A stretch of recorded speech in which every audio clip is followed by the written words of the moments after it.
Irmãos, eu estou desde sexta-feira com dor de garganta e minha voz está bem ruim hoje, então eu vou precisar pregar de uma forma que não é minha favorita, um tom mais monótono, e vou pedir a paciência dos papais também, as mamães, com uma atenção maior para os filhos aí também, tá bom? Apocalipse 10. Nós vamos cobrir hoje, irmãos e irmãs, todo o capítulo 10 e 11 de Apocalipse, porque João está tratando da mesma coisa, do mesmo tema, usando uma riqueza de símbolos muito grande para nós, e de forma muito bela, ele vai construindo a importância do testemunho do Evangelho da nossa parte enquanto igreja. E para introduzir isso, nós temos capítulo 10, verso 1 até o 7, nós iremos ler, e depois nós vamos fazer a leitura conforme nós vamos caminhando sobre o texto. E basicamente, irmãos, nós temos aqui um anjo que aparece para João, e a maioria dos comentaristas evangélicos, cristãos, eles vão associar isso imediatamente a Jesus, porque no Antigo Testamento, Jesus ele aparece como o anjo do Senhor.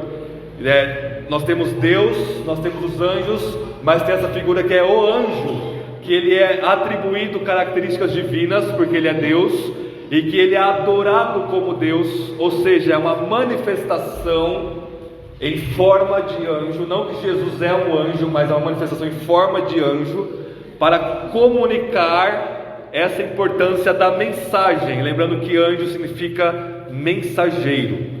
Então Cristo ele aqui se apresenta de forma angelical, mas ele não é um anjo, ele está se mostrando assim, com atributos divinos, e ele dá um livrinho na mão do apóstolo João. Então vamos ler Apocalipse 10, verso 1 ao 7.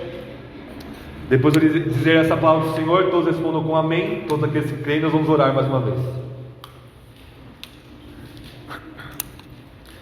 Apocalipse 10 diz assim: Então vi outro anjo forte que descia do céu, vestido de uma nuvem, e por cima da sua cabeça estava um arco-íris. O seu rosto era como o sol e os seus pés como coluna de fogo, e segurava na mão um livrinho aberto. Ele pôs o seu pé direito sobre o mar e o esquerdo sobre a terra, e clamou em alta voz como um leão que ruge. E quando clamou, 7 trovões fizeram soar suas vozes. Quando 7 trovões acabaram de soar, eu já ia escrever, mas ouvi uma voz do céu que dizia: guarda o que os 7 trovões falaram e não escrevas. O anjo que eu vi em pé sobre o mar e a terra levantou a mão direita aos céus e jurou por aquele que vive pelos séculos dos séculos e que criou os céus, a terra, o mar e tudo o que neles existe, que não haveria mais demora, mas que nos dias da voz do 7º anjo, quando ele estivesse para tocar a sua trombeta, o mistério de Deus se cumpriria, segundo anunciado aos seus servos, os profetas. Essa é a palavra de Deus. Amém. Vamos orar mais uma vez, irmãos. Senhor, clamamos a sua misericórdia sobre nossas vidas, que o Senhor venha falar conosco pela sua palavra, e que nós venhamos a internalizá-la e sermos transformados por ela, e que o seu nome seja engrandecido em tudo isso, ó Deus. Em nome de Jesus nós te pedimos mais e mais o seu Espírito, para que possamos entender, amar, viver e proclamar a sua santa palavra, Deus. Em nome de Jesus nós oramos, amém. Irmãos, nós temos aqui no verso 3, 7 trovões, a qual João ouve o que significa cada um deles, mas é velado a nós o que esses trovões significam. O que isso quer dizer para nós? Nós temos séries de 7 coisas julgando a história. Nós tivemos 7 selos no capítulo 6, nós tivemos 7 trombetas que a gente viu na semana passada, capítulo 8 e 9, e mais para frente nós teremos 7 taças. E a gente está vendo que cada um desses julgamentos sétuplos ou plenos de Deus, eles são derramados ao longo da história entre a primeira e a segunda vinda de Cristo, com ênfases diferentes. Então esses 7 trovões, trovão no Antigo Testamento é a voz de Deus em julgamento. Então muito provavelmente iria mostrar os julgamentos na história da perspectiva do Deus soberano que envia esses mandamentos. Mas é dito para o apóstolo aqui: não revelar o que os 7 trovões quer dizer, porque tinha uma outra coisa para falar. O Jesus se revelando aqui para João e para nós, para a igreja, ele queria enfatizar uma outra coisa. E preste bem atenção qual que é o movimento aqui do texto. 6 selos, que a gente viu no capítulo 6. Antes do 7º selo, nós temos um parênteses que é o capítulo 7. O que isso significa? Olha, Deus está julgando o mundo nos 6 selos, e a igreja participa ou sofre fisicamente os 4 selos: morte, fome, guerra e martírio. Mas em meio a tudo isso, o capítulo 7 fala que nós somos selados, que nós somos espiritualmente protegidos, ainda que fisicamente nós somos desgastados pelos juízos de Deus que caem sobre o mundo. Essa é a função do capítulo 7.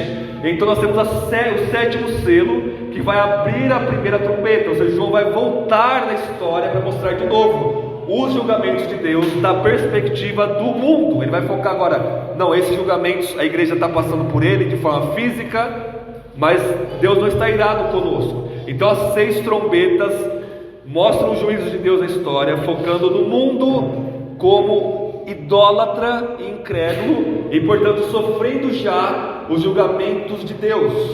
E antes da 7ª trombeta tocar, que é o final, nós temos um outro parênteses que vai falar a mesma coisa no parênteses do capítulo 7, vai focar na igreja. Ou seja, enquanto Deus vai julgando o mundo na história entre a primeira e a segunda vinda de Cristo com as trombetas, o que é as trombetas?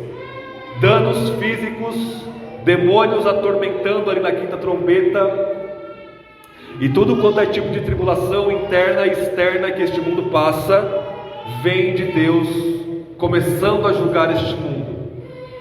Então a pergunta do capítulo 10 e 11 é: o que nós fazemos em meio a isso? Será que nós olhamos como telespectadores para este juízo de Deus sobre a história, ou nós fazemos outra coisa? E o foco aqui, irmãos, é mostrar que o nosso papel entre a primeira e a segunda vinda de Cristo, enquanto Deus está previamente julgando o mundo, é testemunhar do Evangelho. A nossa função da igreja, como o nosso irmão Fernando falou na escola bíblica, não é principal, não é ajudar os pobres, ainda que nós façamos isso, não é fazer alguma coisa cultural, ainda que a gente possa fazer isso, mas o que centraliza e caracteriza a igreja é a proclamação do Evangelho. E aí, João vai mostrar isso para nós em 3 imagens diferentes ao longo aqui do restante do texto. Vamos ver a primeira imagem, então, verso 8 ao 11, terminando o capítulo 10. Ele diz assim: a voz que eu havia ouvido do céu falou comigo novamente, dizendo: vai e pega o livro aberto na mão do anjo que está em pé sobre o mar e a terra. É o mesmo livro do capítulo 5, onde estava na mão de Deus Pai, e ninguém conseguiria pegar esse livro, porque ninguém conseguiria exercer juízo e salvação.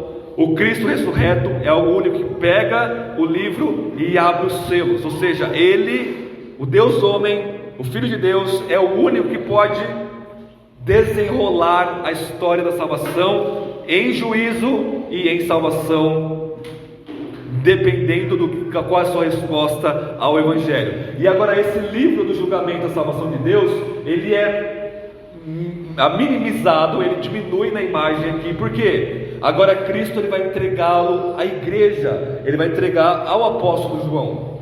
Verso 9: então fui ao anjo e pedi-lhe que me desse o livrinho, ou seja, ele pediu uma concessão, uma graça, uma dádiva.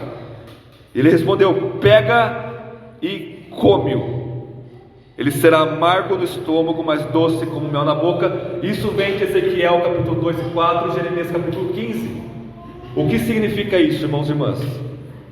Cristo, ele dá esse livrinho para João, ele faz a mesma coisa com Ezequiel, com Jeremias, ou seja, João está aqui numa função profética, e o ato de comer este livro, pega o livro e come ele, simboliza a total identificação do mensageiro com a mensagem.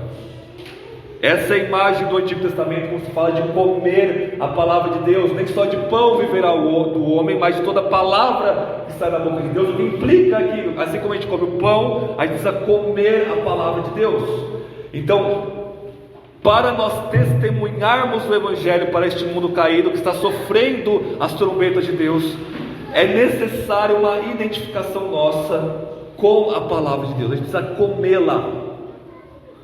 É claro que isso não envolve perfeição, porque ninguém aqui é perfeito, ninguém jamais será até nós sermos ressuscitados dos mortos, mas envolve, irmãos, não apenas um falar da boca para fora e você está fazendo o contrário, ou não apenas uma intelectualidade de você tentar convencer alguém deste mundo caído da intelectualidade ou veracidade ou lógica do Evangelho.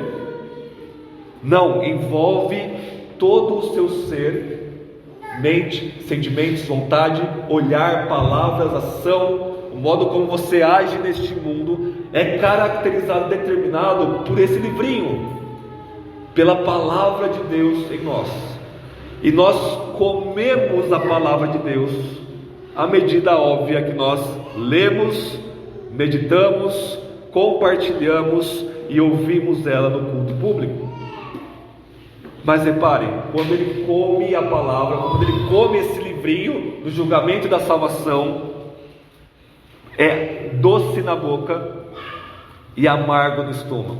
Exatamente a mesma frase de Ezequiel capítulo 4. O que isso significa? Que ao nos identificarmos com essa mensagem, a gente não vai proclamá-la de forma religiosa, mecânica, farisaica, no sentido de, olha, ouçam e creiam, se vocês não ouvirem, não estou nem aí para vocês. Não, a doçura do Evangelho, quando nós comemos, é quando nós proclamamos esse livrinho e as pessoas se convertem. Ou seja, quando o Espírito converte alguém através de você, é a coisa mais doce que você vai experimentar na sua vida. Mas pelo contrário, quando você está pregando o Evangelho, as pessoas dizem não, você sente a amargura que essa mensagem traz. Porque a mesma mensagem que você está pregando, olha, Cristo morreu por você, ressuscitou ao terceiro dia dos mortos, arrependa-se e creia no Evangelho, essa mesma mensagem, ou ela salva aquele pecador, ou ela aumenta a condenação dele. E nós não podemos fazer isso de forma leviana, ou de forma mecânica. Nós fazemos isso sentindo na pele a doçura das conversões e a amargura das rejeições, enquanto este mundo passa pelas 6 trombetas do julgamento de Deus, que acontecem em toda a história. É isso que João está falando para nós. Verso 10: peguei o livrinho na mão do anjo e o comi, e ele de fato era como doce, como mel na minha boca, mas depois que eu comi, meu estômago ficou amargo. Então me disseram: é necessário que profetize outra vez a muitos povos, nações, línguas e reis. Então a primeira coisa que João está falando para nós é que na sua função profética, na sua função como testemunha do que está acontecendo, é necessário uma identificação total nossa do Evangelho, e é necessário nós sentirmos na pele a doçura e a amargura da aceitação e da rejeição do Evangelho. Você não pode dizer: nossa, mas estou pegando para aquela criatura faz tanto tempo lá no meu trabalho, na minha família, aonde quer que Deus me coloque, e ele não quer saber do Evangelho. Eu também não quero mais saber dele, não. Eu não quero mais me desgastar com essa pessoa, não. Isso não é amor. Isso não é o fruto do Evangelho que dá em nós um amor tal a ponto de, ok, eu vou dar a minha vida para aquela pessoa. Experimente a satisfação que nós cantamos, que nós só encontramos em Jesus Cristo. E nós fazemos isso através de testemunhar o Evangelho. E pegando esse ponto do amor e do testemunho, irmãos e irmãs, o que é testemunho? Ou como nós testemunhamos? A partir ali do iluminismo, que a gente viu um pouco na escola bíblica hoje, por se divinizar a razão humana, criou-se uma desconfiança para com o testemunho das pessoas. E os 3 mestres da desconfiança são Nietzsche, o filósofo ateu, Karl Marx, pai do socialismo, Sigmund Freud pai da psicanálise, esses três, quase como o dragão, o diabo, a besta e o falso profeta, eles vão dizer o seguinte: olha, nós precisamos ter uma hermenêutica da suspeita, ou seja, nós precisamos nos aproximar das pessoas já com a intenção e com o propósito de desconfiar de tudo o que ela está falando. Ou seja, nós partimos do pressuposto a priori anterior de que todos são mentirosos e mentem o tempo todo. Irmãos, isso é o oposto de amar. Nós temos uma outra interpretação, a interpretação do amor. Ou seja, se aquela pessoa não me dá motivo para desconfiar dela, ela não é um mentiroso descarado, o que ela vai testemunhar para mim, eu vou ouvi-la, eu vou amá-la, eu vou crer nela, com essa predisposição primeira de amar e ouvir ela, não já odiando ela pelo fato de não ouvi-la e não acreditar no que ela está falando. E presta atenção, quando toda essa burrice toda do Nietzsche, do Freud e do Marx cai por terra, o pessoal começa a falar: olha, o testemunho, ele é mais importante do que nós pensamos. Na verdade, o testemunho é o único acesso que nós temos à realidade fora da nossa experiência. O único acesso que você e eu temos ao passado, por exemplo, através do testemunho, escrito ou falado. Ou seja, você só sabe o dia do seu nascimento porque os seus pais e sua família falaram, testemunho falado, e porque você tem os documentos que comprovam isso, testemunho escrito. Senão você não saberia o dia que você nasceu, o lugar que você nasceu, você não saberia quem é seu pai e sua mãe. Ou seja, Deus configurou a nossa humanidade de tal forma que o testemunho seja uma das formas mais primordiais de nós conhecermos as coisas.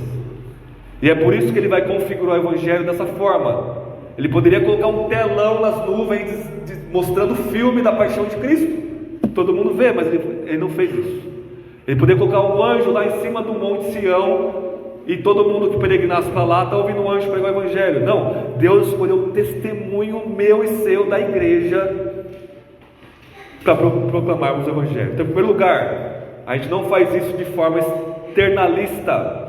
Nós comemos o testemunho, comemos de Cristo, comemos da palavra, em sua doçura e amargura, salvação e julgamento, e nós nos identificamos com ela. Segunda forma, capítulo 11, verso 1 e 2, diz assim: deram-me pausa.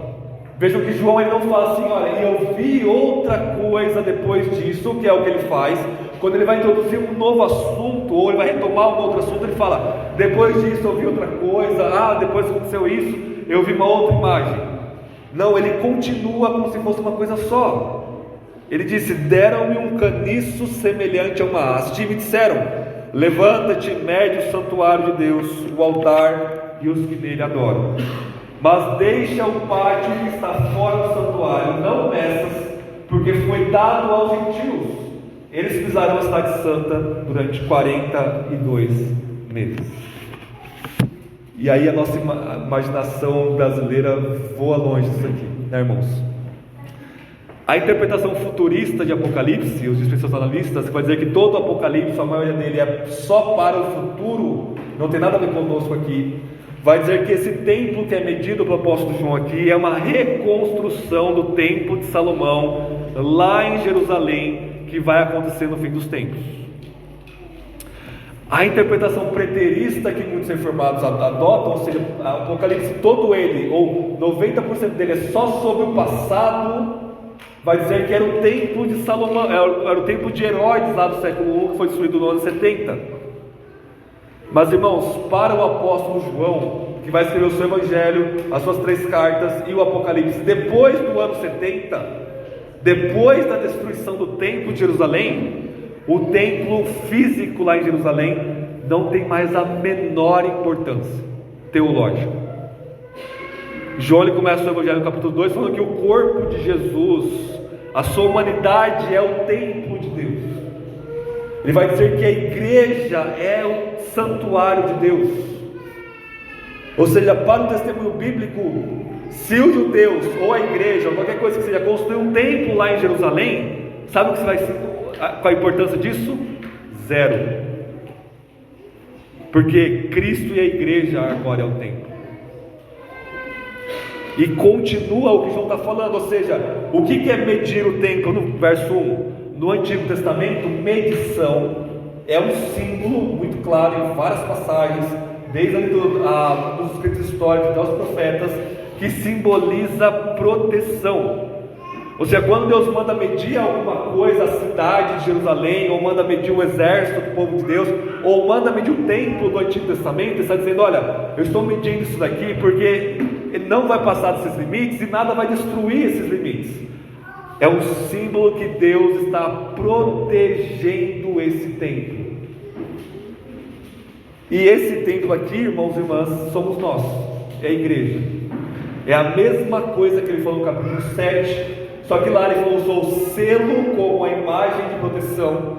Aqui está falando: nós somos o templo, e Deus está medindo a gente, delimitando a gente, ao ponto de que nada pode entrar nesse templo e nos destruir. Só que o que é medido, irmãos e irmãs, é a parte interna do templo, é o altar, ali o Santo dos Santos, e a parte externa do templo, que seria ali aquela parte onde os sacerdotes faziam o sacrifício, e os gentios poderiam perambular por ali também, até se convertessem ao judaísmo. O que se é dito? Verso 2: mas deixa o pátio que está fora do santuário, não meças, porque foi dado aos gentios. Eles pisaram a cidade santa durante 42 meses. O que é isso? Mesma coisa do capítulo 7. O nosso exterior, a exterioridade do templo, que é a igreja, não é protegida. É a mesma teologia que João está falando aqui, em várias imagens diferentes. Ou seja, Deus está prometendo que enquanto nós estivermos testemunhando o Evangelho, nós estamos medidos, nós estamos protegidos pela sua graça, pelo seu poder. Mas a única coisa que não está protegida é a parte externa, é o pátio, é a nossa exterioridade. É a mesma coisa em 2 Coríntios 4, Paulo fala assim: o meu homem externo está sendo deteriorado. Ou seja, se Paulo fosse falar na linguagem de hoje, ele diria assim: olha, o meu pátio, a minha parte externa do templo que eu sou, está entregue aos gentios. O mundo está pisando a minha exterioridade dia após dia. Mas o que Paulo diz: mas o meu homem interior está sendo renovado dia após dia na imagem de Cristo Jesus.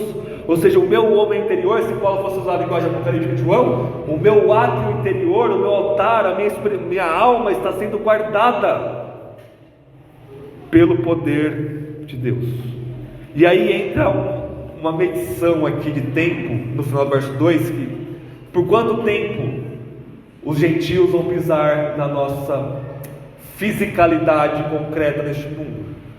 42 meses, que dá aí 3 anos e meio. O que significa isso, irmãos? As medidas de tempo aqui em Apocalipse, como todo o resto, é o que? Literal? Não, simbólico. Nós temos 2 instâncias no Antigo Testamento que falam de número 42. Primeiro, Israel no deserto. Lá em Números vai dizer que ele vai montar 42 acampamentos enquanto ele estava peregrinando no deserto. Ou seja, quando eles saem do Egito, passam 2 anos, e depois Deus promete: olha, vocês vão perambular por 40 anos aqui no deserto, até essa geração morrer e a nova geração herdar Canaã. Ou seja, em outras palavras, eles ficaram 42 anos no deserto, eles montaram 42 acampamentos. E no capítulo 12 de Apocalipse, a igreja é descrita como estando nesse deserto deste mundo, igual a Israel no Antigo Testamento, mas está protegida por Deus, espiritualmente falando. E mais importante talvez, para a nossa passagem, é o profeta Elias, que é um tipo de novo Moisés. Assim como Moisés foi no Monte Sinai, Elias foge para o Monte Horebe, que é o mesmo Monte Sinai. E Elias, ele profetiza contra Israel, no reino de Acabe e Jezabel, dizendo: olha, por 3 anos e meio não vai chover sobre essa terra. Ou seja, a palavra profética de Elias, ela é carregada de poder. e o que ele está profetizando é validado por aquilo que vai acontecer. Ou seja, Elias é um verdadeiro profeta, porque ele vai dizer: olha, Acabe, Jerusalém, Israel, 3 anos e meio não vai chover sobre essa terra. E é o que vai, a próxima imagem, irmãos e irmãs, vai falar que nós somos parecidos ou análogos a Moisés e Elias. Então, o que são 42 meses? É o tempo entre a primeira e a segunda vinda de Cristo. É o tempo em que a igreja profetiza. O que é profetizar? Proclamar o Evangelho, testemunhar da salvação e do julgamento que há em Cristo Jesus, se você aceitar ou rejeitar. E o que nós temos é 42 meses. Depois 1280 dias, que é a mesma coisa, 3 anos e meio, ou um tempo, tempos e metade de um tempo. São todas descrições cronológicas do mesmo período de tempo, que simbolicamente apontam para o tempo da igreja entre a primeira e a segunda vinda de Cristo. Porque lá em Daniel capítulo 7 é dito que por um tempo, tempos e metade de um tempo, que é a mesma coisa de 3 anos e meio, simbolicamente falando, é o período em que o povo de Deus, no fim dos tempos, será massacrado pela besta. Quando que a igreja é massacrada pela besta fisicamente? No fim dos tempos, entre a primeira e a segunda vinda de Cristo. Então a imagem aqui do capítulo 11, do verso 1 e 2 é: nós testemunhamos liturgicamente. Se no capítulo 10 nós testemunhamos ao nos identificarmos com a mensagem ela nos transforma primeiro, para depois nós proclamarmos ela. Nós testemunhamos enquanto templo. É um testemunho templário, é um testemunho que, igual de Atos 2, o Espírito desce ali na igreja e eles começam a louvar a Deus como templo escatológico no fim dos tempos. E esse louvar a Deus, o pessoal começa: o que está acontecendo aí? E aí Pedro explica: olha, é o Espírito de Deus que foi derramado, porque Cristo ressuscitou e está à destra de Deus. Nós testemunhamos enquanto nós adoramos a Deus, e enquanto o nosso exterior é massacrado e o nosso interior é renovado dia após dia. Em terceiro lugar, verso 3 em diante, ele diz assim: concederei. Ele não está mudando de assunto aqui, irmãos e irmãs. Ele está dizendo: agora eu vou ver outra coisa. Eu vi 2 testemunhas lá pregando sobre o Evangelho. Não, ele está usando uma continuidade absoluta aqui na frase, no texto. Ele diz: concederei às minhas 2 testemunhas que profetizem durante 1260 dias, vestidas de pano de saco. O que nós temos aqui é o seguinte: não é Moisés e Elias que vai vir no fim dos tempos pregar o Evangelho, não é Moisés e Enoque que vai vir no fim dos dias pregar o Evangelho, ou Elias, ou qualquer um das personagens históricos. Aqui nós temos um outro símbolo da igreja que vem dos Evangelhos. O que Jesus fala dos Evangelhos? Ele manda de 2 em 2 o pessoal pregar nas aldeias, que o Rafael leu para nós hoje em Marcos 6, nós temos em Lucas 9 também. Por que de 2 em 2? Não quer dizer que a gente precisa ir de 2 em 2 sempre que a gente for pregar o Evangelho, mas no Antigo Testamento, para qualquer coisa ser testemunhada como verdadeira, você precisava de no mínimo 2 testemunhas. O verbo testemunhar é um verbo jurídico, é um verbo do direito. Ou seja, você testemunhar que algo é verdadeiro, não basta você falar, você precisa de testemunhas. Então Jesus, nessa teologia do Antigo Testamento, ele manda a igreja ali naquele momento de 2 em 2. Ou seja, a evangelização da igreja, ela acontece no 1 a 1, mas ela tem que acontecer enquanto nós nos juntamos, ou enquanto você está com algum irmão, que aí vamos pregar o Evangelho para aquela pessoa, porque a veracidade daquilo ela ganha um peso muito maior do que quando é sozinho. E vejam só, de novo, verso 3: as minhas 2 testemunhas profetizem durante quanto tempo? 1260 dias. É a mesma coisa que 42 meses, 3 anos e meio, é o mesmo período de tempo. Ou seja, Deus está falando: vocês vão profetizar, vocês vão testemunhar por esse período de tempo, que simbolicamente representa a toda a história da igreja entre a primeira e segunda vinda. E ele está dizendo vestidas de pano de saco, ou seja, existe uma humildade muito grande e um quebrantamento nosso enquanto nós profetizamos o Evangelho. Verso 4: essas são as duas oliveiras e os dois candelabros que estão diante do Senhor da terra. Isso vem de Zacarias 4, e desde o capítulo 1, João usa Zacarias 4, por quê? A igreja é o candelabro e a oliveira, porque a igreja é a luz deste mundo. Ele não está mudando aqui a imagem, é a mesma coisa que ele está falando desde o capítulo 1. A igreja é esse candelabro de Zacarias 4, porque o que é Zacarias 4? O pessoal volta da Babilônia, ok, vamos reconstruir o templo que foi destruído por Nabucodonosor. E quando estavam edificando esse templo menorzinho, Zorobabel, Esdras, Neemias, todo aquele pessoal ali, o pessoal ao redor deles estava impedindo eles de construir o templo. O que eles fizeram? Vão pegar a colher de pedreiro numa mão e a espada em outra. Enquanto a gente vai colocando os tijolinhos aqui em cima do outro, a gente vai defendendo aqui para ninguém vir desconstruir. É a imagem aqui que ele está construindo para nós.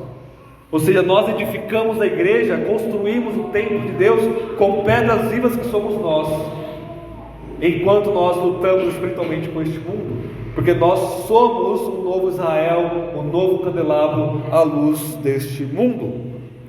Verso 5: se alguém lhes quiser causar dano, da sua boca sairá fogo que devorará os seus inimigos, pois se alguém lhe quiser lhes causar dano, certamente será morto. O fogo a partir da boca, lá em Jeremias 5, é um símbolo do julgamento de Deus. Ou seja, enquanto nós estamos proclamando o Evangelho, envolve, se você não crer, você já está condenado. Isso é o literal do que esse símbolo está apontando: fogo saindo da nossa boca. Verso 6: eles têm poder de fechar o céu para que não chova durante os dias da sua profecia, e têm poder sobre as águas para convertê-las em sangue, e também para ferir a terra com todo tipo de praga, quantas vezes quiserem. Fechar os céus é o que Elias fez, transformar água em sangue é o que Moisés fez. Ou seja, o que significa isso para nós enquanto testemunho e proclamação do Evangelho? Nós estamos proclamando no mesmo espírito que Moisés e Elias. Mas será que a gente tem o poder de fechar os céus e converter água em sangue, literal? Não. Por quê? Porque lá em Lucas 9:10, irmãos, nós temos exatamente a mesma coisa. João e Tiago, os filhos do trovão, Jesus está pregando ali em Nazaré ou em Samaria, não lembro exatamente onde está pregando, e eles não aceitam o Evangelho. E aí esses dois apóstolos, os dois discípulos falam: Senhor, o Senhor quer que a gente ore para que Deus mande fogo do céu queimar esses incircuncisos aqui? Jesus fala: vocês estão fora da mente de vocês? Vocês não sabem a que espírito vocês pertencem. Ou seja, agora na nova aliança a coisa é outra. E o que vem imediatamente depois em Lucas capítulo 10, isso é Lucas 9:50 em diante, finalzinho. Lucas 10, Jesus manda os seus discípulos de 2 em 2 pregar o Evangelho, expulsar demônios, curar enfermos, mostrar o poder do reino de Deus. E o que ele diz? Olha, se uma cidade, se uma pessoa, se uma família ouvir e acreditar em vocês, salvação chegou para casa daquela pessoa. Mas se por outro lado, aquela cidade, aquela família, aquela pessoa não ouvir vocês, o que vocês vão fazer? Vocês vão sacudir o pó do pé de vocês, o pó da roupa de vocês, e vocês vão para outro lugar. Em outras palavras, julgamento de Deus sobre aquela cidade, mas é um julgamento espiritual. Ou seja, quando você prega o Evangelho e a pessoa não aceita, é muito pior do que Moisés transformar água em sangue lá no Egito, e é muito pior do que Elias fazer 3 anos e meio de seca lá em Israel, na época dele. É a cravação de condenação na vida daquela pessoa. É claro que ela pode se converter depois, mas naquele momento o julgamento de Deus está sobre ela. E nós, ok, isso é amargo, nós choramos pela vida daquela pessoa, nós oramos por ela. Se ela deixar, nós continuamos pregando. Mas enquanto ela rejeita, a água é transformada em sangue, ela não tem mais satisfação nenhuma, ela não tem mais a frutificação que vem das chuvas, a vida dela é um seco, um vazio completo. Nós cantamos hoje no primeiro louvor. E aí o texto continua, verso 7. Apocalipse 11, 7 diz assim: quando concluírem o seu testemunho, a besta que surge do abismo as atacará, vencerá e matará. Então presta atenção, quando que a gente vai concluir o nosso testemunho? Quando o Evangelho chegar em todas as nações, em todos os lugares.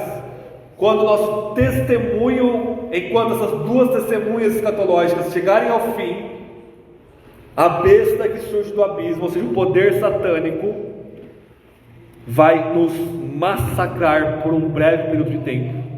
E a igreja, como organismo testemunhante, como corpo que proclama, como instituição evangelizadora, por um breve período cessará. É isso que João vai dizer em Apocalipse 20, que a gente vai ver depois, a mesma coisa. Ou seja, não vai haver um avivamento mundial e o mundo inteiro vai se tornar cristão.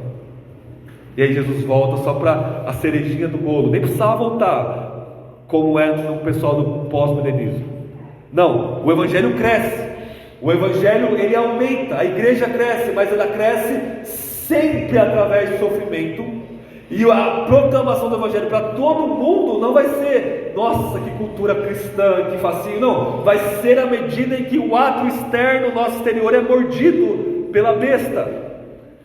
E quando o último eleito for alcançado, a último pedacinho de terra for evangelizado, aceitando ou não, a besta se levanta e Deus permite que ela acabe conosco.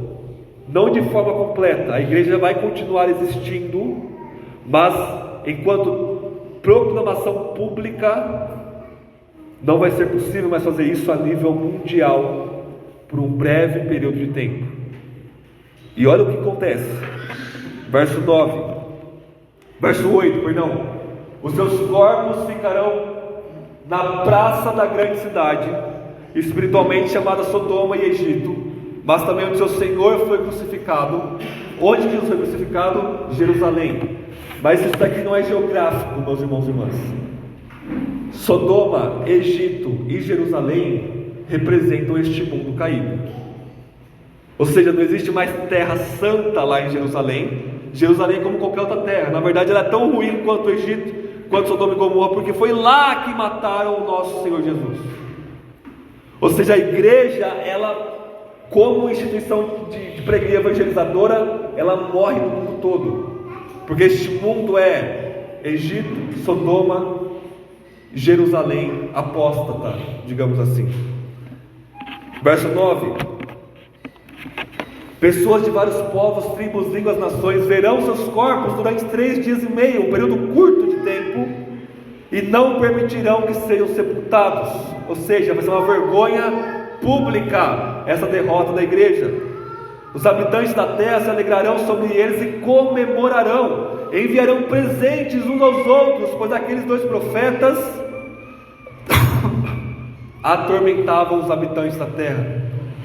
Depois dos 3 dias e meio, um espírito de vida vindo de Deus entrou neles, eles ficaram em pé, e os que viram foram tomados de grande temor. Então ouviram uma forte voz do céu que lhes dizia: subi vós para cá. E eles subiram ao céu em uma nuvem, e seus inimigos o viram. Naquela hora houve um grande terremoto, e a 10ª parte da cidade caiu, e foram mortos 7.000 homens no terremoto.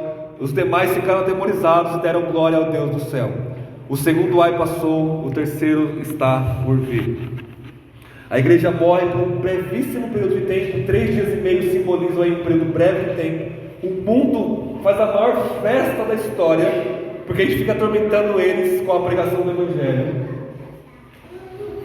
E então Cristo volta, nós somos tomados com Ele nas nuvens, ressuscitados, a gente encontra com Jesus nos ares, e nós voltamos para estabelecer a eternidade no reino consumado de Cristo. Porque o que acontece agora no verso 15 ao 19 é a 7ª trombeta. A sétima trombeta é a consumação de todas as coisas, assim como foi o sexto selo. A sétima trombeta, quando a igreja, que essas duas testemunhas que foram mortas enquanto entidade testemunhadora, elas sobem aos céus. Não é um arrebatamento secreto, não é um arrebatamento que depois vai ficar no céu 7 anos, não. Nós subimos, encontramos com Cristo, e imediatamente acontece o quê? Sétima trombeta, julgamento final e consumação de todas as coisas. Vamos apenas ler o capítulo 11, verso 15 até o 19. O sétimo anjo tocou sua trombeta, e surgiram dos céus fortes vozes que diziam: o reino do mundo passou a ser do nosso Senhor e do seu Cristo, e ele reinará pelos séculos dos séculos. Os 24 anciãos que estavam sentados em seus tronos diante de Deus prostraram-se sobre o rosto e adoraram a Deus, dizendo: graças te damos, Senhor Deus Todo-Poderoso, que és e que eras, porque assumiste o teu grande poder e começaste a reinar. As nações se enfureceram. Então veio a tua ira, o tempo de serem julgados os mortos, de dares recompensa aos teus servos, os profetas, os santos e os que temem o teu nome, os pequenos e grandes, e de destruírem os que destroem a terra. Então se abriu o santuário de Deus que está no céu, e nele foi vista a arca da sua aliança. Houve relâmpagos, vozes, trovões, terremotos e forte granizo.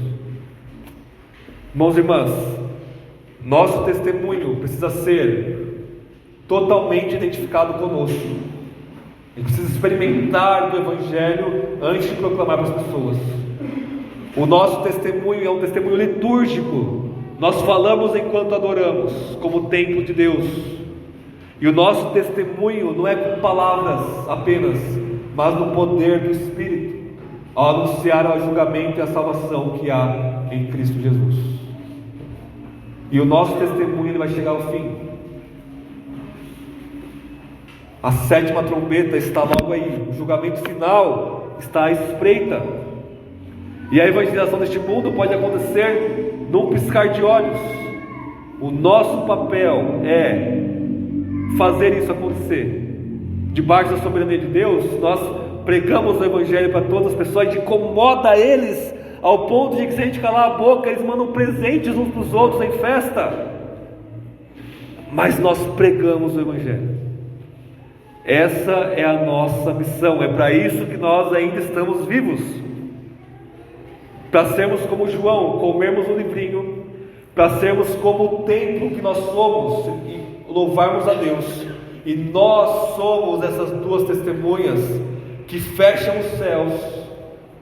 Irmãos e irmãs, basta vocês lerem relatos da igreja perseguida e a extraordinariedade do que acontece no meio deles. As pessoas, o Estado vem para matar eles, e acontecem coisas extraordinárias. Ou seja, as duas testemunhas estão bem, está forte, e Deus está movendo o céu e a terra para que ela continue profetizando. E nós estamos inseridos nessa história, e essa é a nossa vida. Amém? Vamos orar em silêncio. Vamos arrepender da nossa falta de testemunho. Eu já vou orar para encerrar o sermão. Nós vamos voltar a Deus com mais um pouco.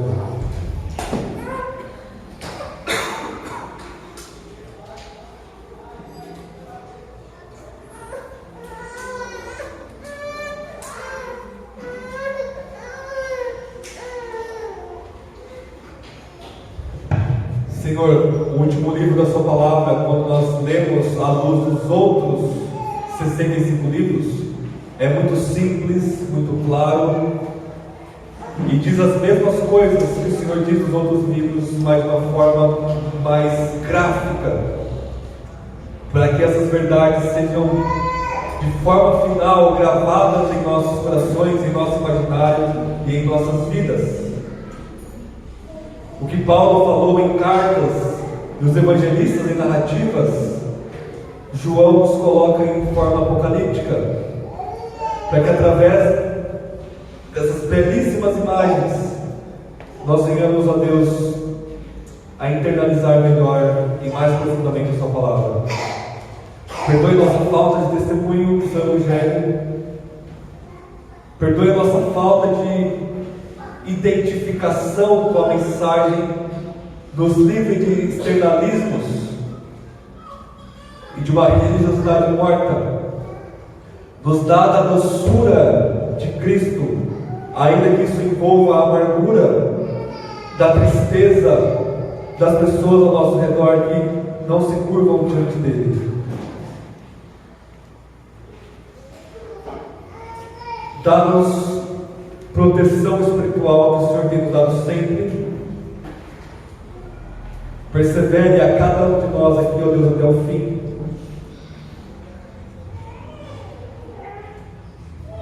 Se nós venhamos a perder a tudo se precisar, saúde, dinheiro, partes do nosso corpo, famílias, se esse é o custo da nossa pregação do Evangelho deste mundo caído, mas não nos tire a Cristo, pois Ele é nosso tesouro supremo, o nosso tudo em todos nós que cremos. E nos dá poder, ó Deus, para pregar o Evangelho de forma muito mais poderosa do que Moisés e Elias jamais sonharam. Porque a mensagem que nós temos é a sua palavra final, que é Cristo Jesus, nosso Senhor. E o Senhor nos deu o seu Espírito e todas as coisas para proclamarmos esse Cristo, Rei dos Reis e Senhor dos Senhores. E que quando aquele momento onde a besta nos matará enquanto corpo, enquanto duas testemunhas, enquanto entidade evangelizadora, o Senhor mantenha-nos firmes, se formos nós, ou nossos filhos, netos, ou qualquer geração futura que for, mantenha-os firmes até a morte. Volta, Maranata, a hora vem, Senhor Jesus. O seu Espírito e a noiva, que somos nós, dizem: vem. E que a última trombeta se soe como uma música suave aos nossos ouvidos e como a coisa mais aterrorizante para os ímpios. E nós louvaremos, dizendo que o Senhor reinará para todo sempre. E por graça nós participamos disso. Em nome de Jesus.